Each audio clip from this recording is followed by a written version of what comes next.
here with Lakeshore High head coach Craig Jones. Coach, let's have some fun for a second. How much fun was last year? Last year was great. It was, obviously being able to make the run we did, have a fantastic senior class to lead the way. It's one of those years that you wish you could have every year. But it'll be fun to be able to look back on for a while. How do you not let last year bleed in over into this year, where it's, we went to the Dome, and like from players, coaches, fans, administrators, how do you separate it and make 2018 not all about still 2017? We kind of started dealing with that in March and just telling the kids that as great as it was, it's done. And we have to continue to focus on what got us there and, try and make sure that the pillars of our program stay in place and we can try to continue to build on the success that we had. We talked about this a little bit in the spring, and we talked about this sometimes in the summer. The perception of Lakeshore High has changed. You used to be the school that nobody knows about, and now everybody knows, and they're going to circle it on the schedule. Do you feel like the team is getting prepared, or is at least aware you're going to get everyone's best punch because of what happened last year? I would expect that we would. I felt like even 3 or 4 years ago when we went 8-2, and it was one of the better seasons that we had, I felt like going into the following year that we were going to get the best shot from everybody because of how good we were the year before. And that's a challenge that you need to embrace. If you want to be a program that is going to consistently be good year in, year out, you got to know that people are going to start marking you on their calendar. We'll start at quarterback. We talked about it's still in transition. You don't lose a Chris Penton, the 4A, offensive player of the year, and not have some, transition. Talk about who's got the chance to really come in and step up for that, and when do you hope to have a guy, or do you hope to have just a guy? Well, ideally, you want to have one guy. You want to have one guy running the show and not have any type of 2-quarterback system or anything like that. But it's going to be tough to replace Chris. You can't, the success that Chris had and how dynamic he was is not something you can just plug another guy in and just say, hey, go do the same thing. It wouldn't be fair to that person. But we got 3 guys that we've been working at quarterback. We have senior Parker Orvin, who's been working as our backup quarterback for a couple of years. And then we have 2 juniors, Christian Westcott and Aubrey Womack, who have been players on defense, and we've moved them over to create some competition at the quarterback position. And I would like to say that by the time we get to the Jamboree, we'll make a decision on who we're going to go with. In the backfield, because of injury, Maximus Lowry was able to get a lot more experience maybe than you thought he was going to get last year.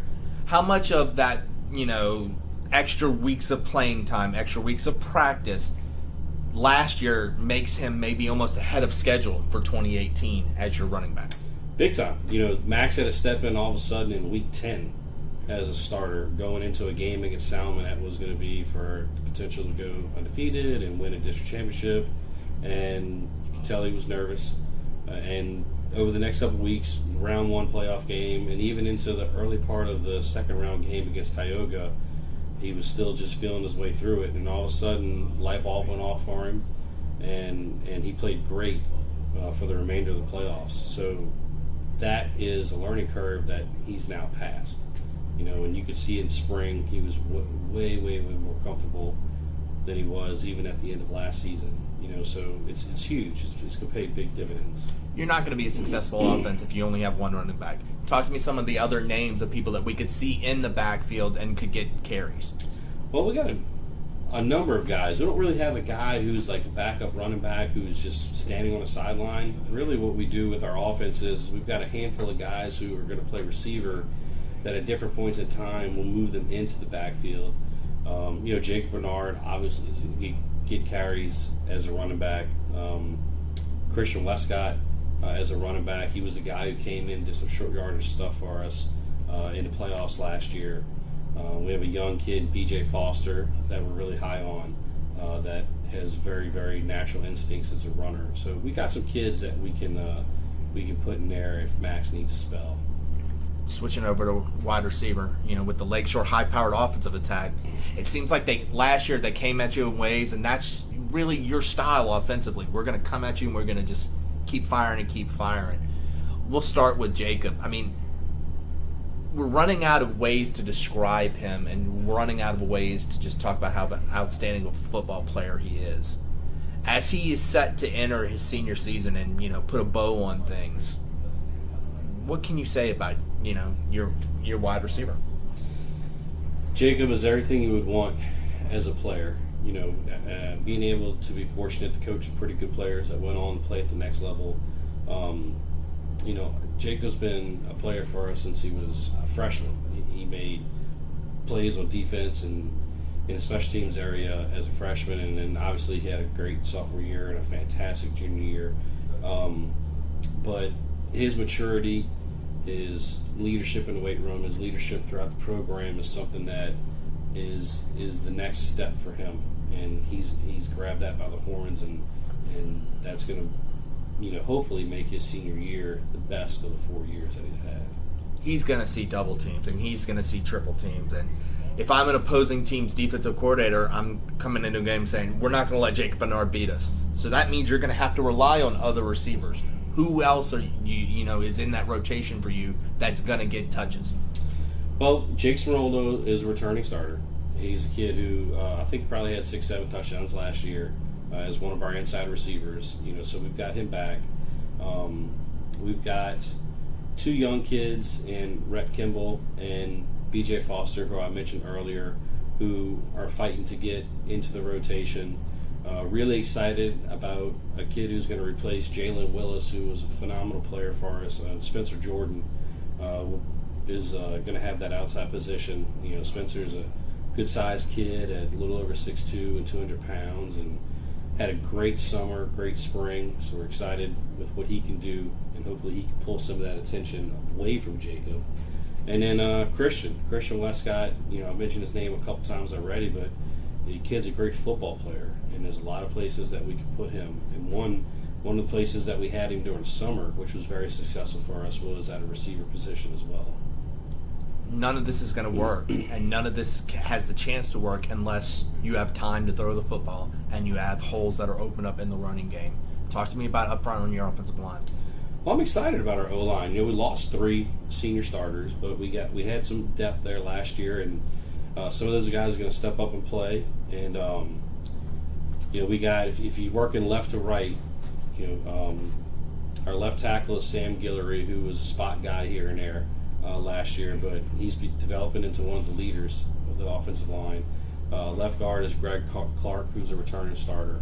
We're looking at Carter Smith potentially as our center. And maybe going to play around a little bit with TJ Honora, who's a kid who's going to be a senior who hadn't played for us the last 2 years, but there's potential of having him come in and try and create a little bit of competition there at the center spot or at the tackle spot as well. Caden Gazzardo, who started a little bit as a freshman and started at center for us last year for the whole season, is going to be at right guard. And then we're looking at a couple guys at right tackle, and Matthew Ray, who's going to be a junior, Taylor Ladner, who's going to be a senior, and then, like I said, TJ is going to be in the mix as well. But I like our depth. I like our experience. If they can keep the pocket clean, we can get the ball to some of our playmakers. I think we have a chance to be all right.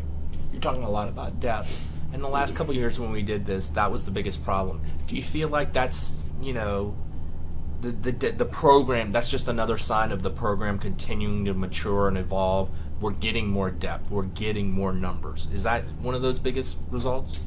I don't know. We, last year I felt like we had very good depth at all positions. I don't know if I can say the same thing this year at every position. I know we've got some young kids who I don't know if they're ready yet, but maybe at some point, midpoint of the season or so, they could help with the depth. Our numbers have kind of stayed pretty consistent the last 5 years. I do think we've done a better job as a program in developing our kids and getting them ready to have to step in and play. to where maybe the early part of the program being put into place weren't quite there yet. Specialist for you. I mean, Josh Massa was a weapon last season. And, of course, Jacob Bernard, the jack of all trades. Bernard will be involved in the special game, the kicking game for you again. But who else have we got there? I heard there's a new face that Titan fans are going to be able to look out for. Yeah, we're Jack Geddes played as a freshman and then stepped away his sophomore and junior year. But he's going to come back and he's going to handle some of the kicking duties for us. Had a great summer. Really, really kicked well at a Ray Guy camp and got a top prospect recognition. So excited to potentially have him as someone who can put the ball in the end zone and kickoffs, put a little distance on some field goals and give us an opportunity to get some points on the board. Jacob's going to handle the punting again, and then Jacob's going to handle all the returning along with, probably Jake Sparoldo and Brendan Perry or Adam Randolph as some of the other returners on the kickoff team. Defensively, Chris Womack's defense last year, the turnover chain and the turnover glasses were all the fad there. It starts up front. Zach Bernard's a really good football player. Zach is. Zach had to play as a freshman 2 years ago when we had a bunch of injuries and depth was an issue. And he never gave us a reason to take him off the field. And then last year, with Tylen demanding so many double teams, Zach was able to really create some problems for a lot of teams up front. And I would expect him to be able to do the same thing again on the defensive line. And we'll move him around. He's not really set in a specific position, just depending on what type of packages Coach Womack wants to use at different points throughout the game. But we'll have Zach in a bunch of different areas, and I expect him to have a very good junior year.